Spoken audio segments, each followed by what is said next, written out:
They will come and go back to the sour group and along those lines. And not very long ago, if I criticized Fundi, the person who would attack me would be Northwestern. So those are the negative sides of our culture. Dr. Kumba, you are CEO of LECTA, you're leading an organization that is going through a lot of transition and has echoes of what Mr. Akindi, Mr. Ebini is saying as to even divisions within a division. That is a problem. The entire BLM division has subdivisions, and you still have that issue of divisions within divisions. What's the report card for LECTA in the US and back in California? So thank you, first of all, for inviting me. It seems as though there were certain differences that make the Bangwa which is the other person. A little different from the buying the who's quote unquote the money person. Well, they get their division, and they within themselves again.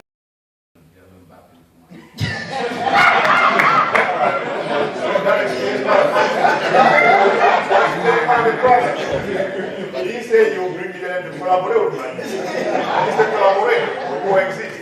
And so when you want to assimilate the other, it brings a different reaction. Now, I happen to be a little bit privy with the history of cancer. And I think I met young people like you and Mukoma Adeso and some other guys who were bigger than mine, like Kaleda Yokudai.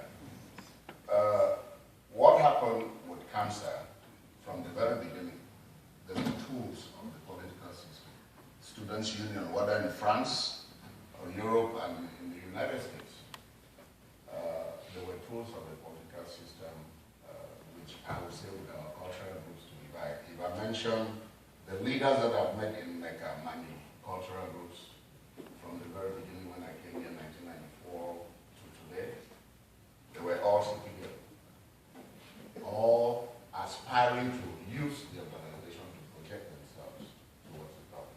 I mean, when new faces came in and they started thinking differently, we started going to court and spending all the money that we collected to pay for lawyers.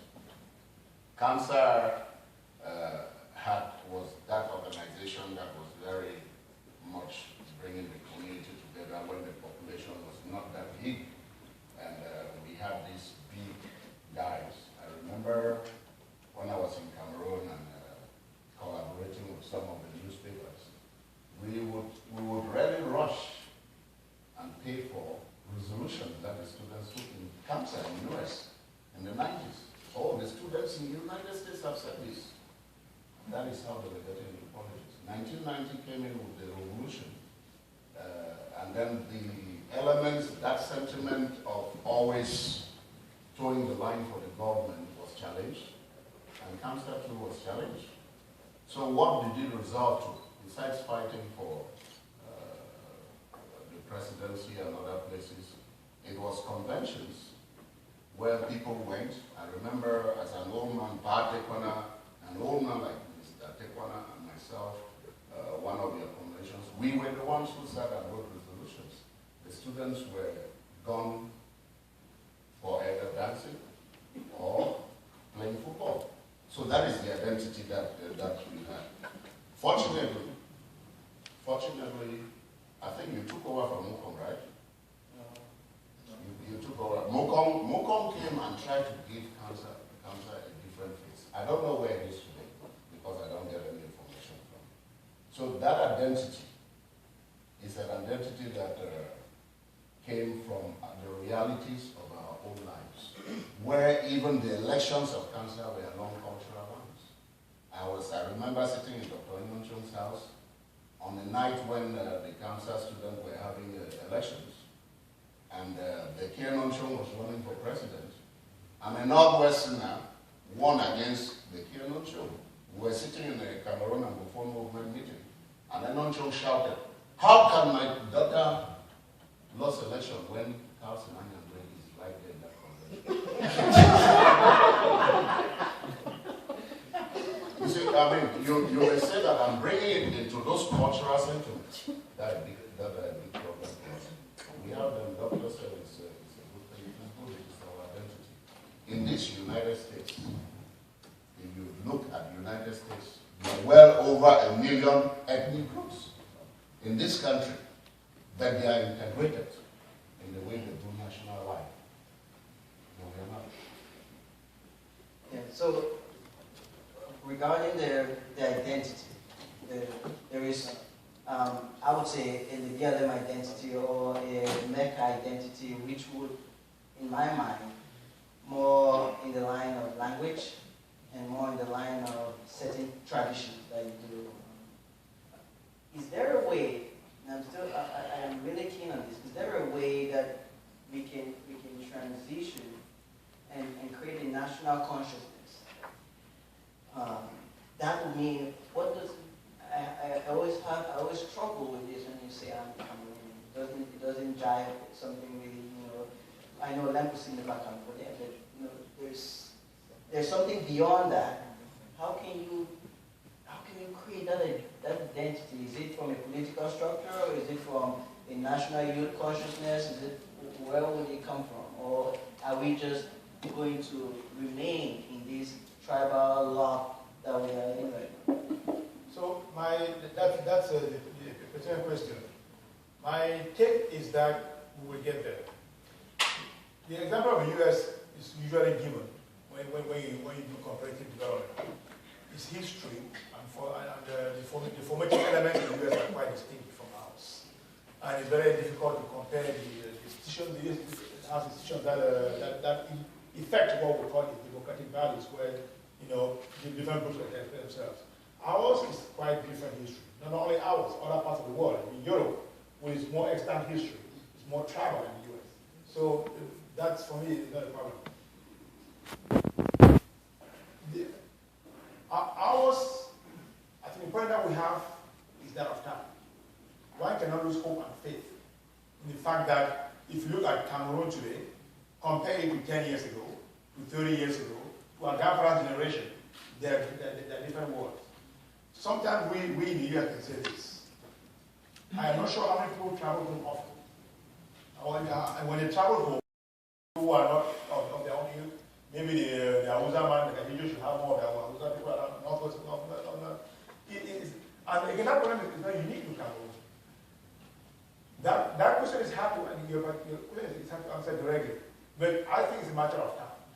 I see the progress we've made. It's like this country. Look at this thing 4 years ago. White people is on the same with the black guy. Now you have a black guy president. If you ask somebody 30 years, 20 years ago, they couldn't tell you where this country was going, racial issues. Cameroon is changing, and I think the economy is changing. He mentioned how, 10 years ago, there was only Kamsa in town. Before Kamsa, if you find yourself in a university, you are African first. Because there was no other Cameroonian around you. You identified. I was part of ASC, that's why I was from it, former association at my university. Now the numbers increased, and so you get different configuration. But out of this, we are very new. The first generation of Cameroonians who settled in the US was only in the 90s. They were all coming and going back home. So this settlement for us is a very new thing. Here, and finding space and identity and knowing who we are, it's a very new thing. I am familiar with some of my brother's activities here, trying to just set up something like a cultural center for Cameroonians. It's been a challenge, but it's because we cannot do it. I think the question has already been raised. It wasn't raised 10 years ago. He's already raised it.